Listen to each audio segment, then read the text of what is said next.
When explaining the concept of an earth-sheltered house, I often resort to, well, it's like a hobbit house. The arch door is a nod to the round door described in the book that provides a little whimsy without requiring any special framing or hinges. Bottle windows are often incorporated into earthen structures, and I wanted to see if I could incorporate one to a door. Here's how I did it. First, I drew the door in SketchUp and DraftSight. It's 36 by 80 inches, the size of a standard front door. The basic structure consists of 2x4s connected via lap joints. The structure is sheathed with 1/4 inch plywood and the edges trimmed with 3/4 inch common boards. The window, built independently of the rest of the door, is a hexagonal frame. The bottles are the cut-off ends of wine bottles taped together, and the infill is cob.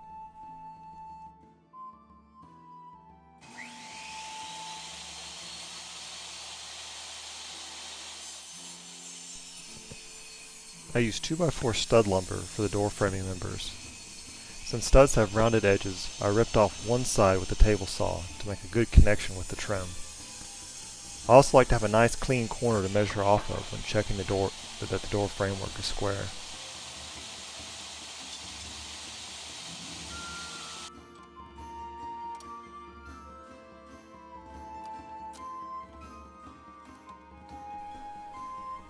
I used a miter saw to cut the framing components to size. The critical angles for building the hexagonal archway are 15 degrees and 30 degrees.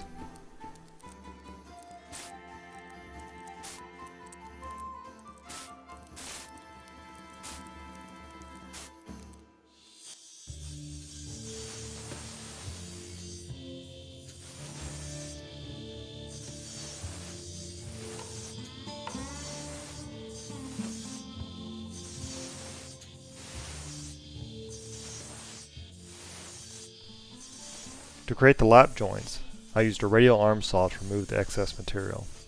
As radial arm saws are fairly uncommon, you can also use a handheld circular saw to make curve cuts, and then a chisel and mallet to remove the rest of the material. An orbital sander will clean up any ridges left over.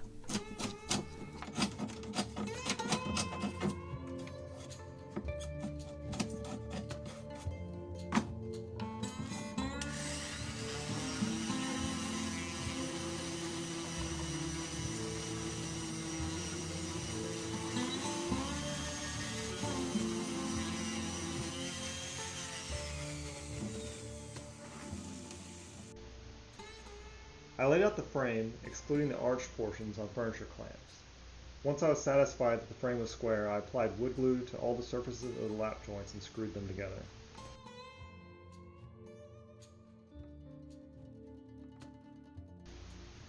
For the diagonal brace, I marked it in place and cut it to fit.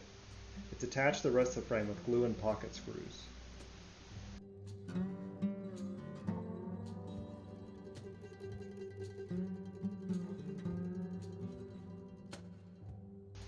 The lap joints and diagonal bracing are key structural components to keep the door from sagging. Note I didn't cut lap joints for the arch pieces, as this would add complexity and they're not structurally significant. I fastened the arch pieces together with pocket screws. As an afterthought, I added a second diagonal brace, which is probably not necessary. It's most important to have a diagonal brace running from the lowest point of the hinge side to the highest point of the non-hinge side to transfer the majority of the weight of the door to the hinge. I used 1/4 inch plywood for the door sheathing. I put the frame on the sheet of plywood, traced it out, and then cut with a circular saw. It's better to leave a little excess plywood and sand it off later. I fastened the sheathing to the frame with wood glue and finishing screws. Once I had one side sheathed, I put insulation in the open cavities. I used some leftover rock wool comfort board, but you could use polyiso or some other insulation panel.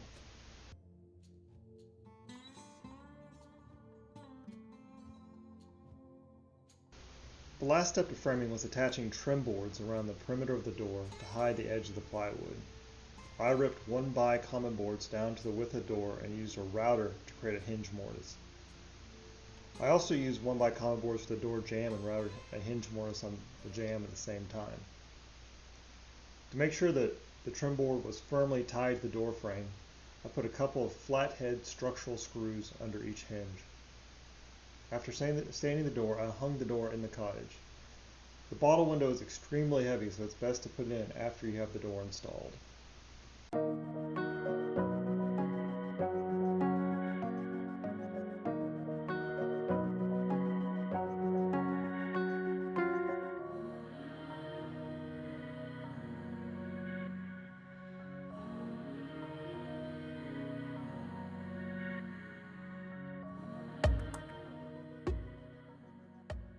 I used a tile saw to cut off the bottom 1.5 inch of each wine bottle. The door is 2.5 inches thick, and I want the bottle to have a 1/4 inch reveal to catch more light. I tape the cut bottoms together using a reflective insulation board tape.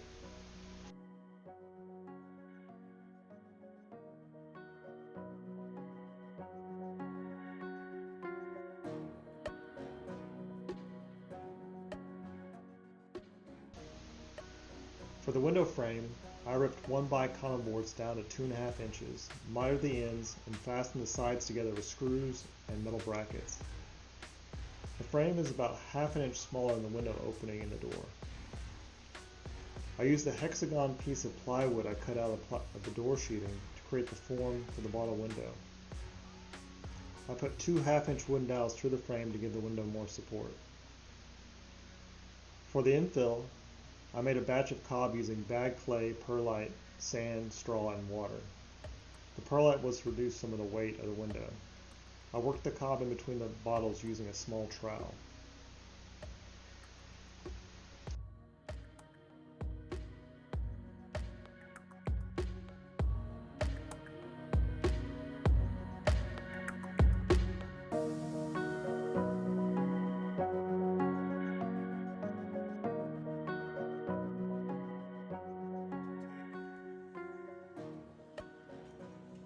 I'm going to carry this down.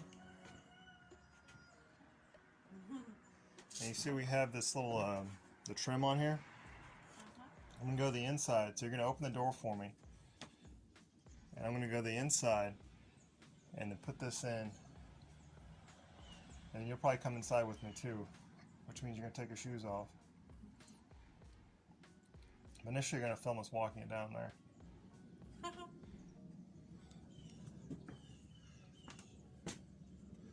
So you're kind of stay in front of me. Let's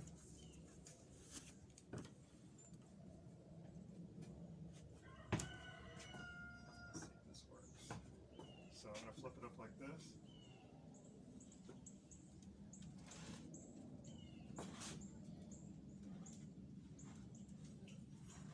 Walk it down there.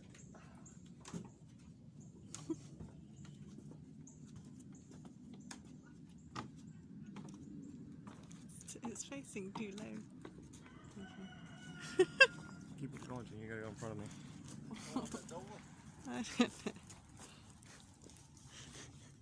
Hang it low, Gene.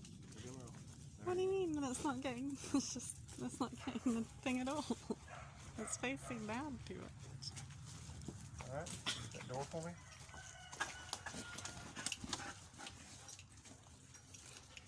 All right. Go ahead, come inside with me. Well, I'm taking my shoes off.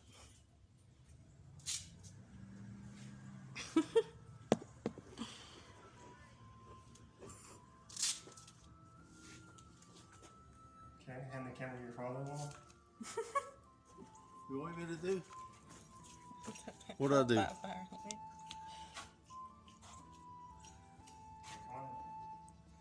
Am I supposed to point it to you? No, you see, there's a camera. Now close the door, Gene.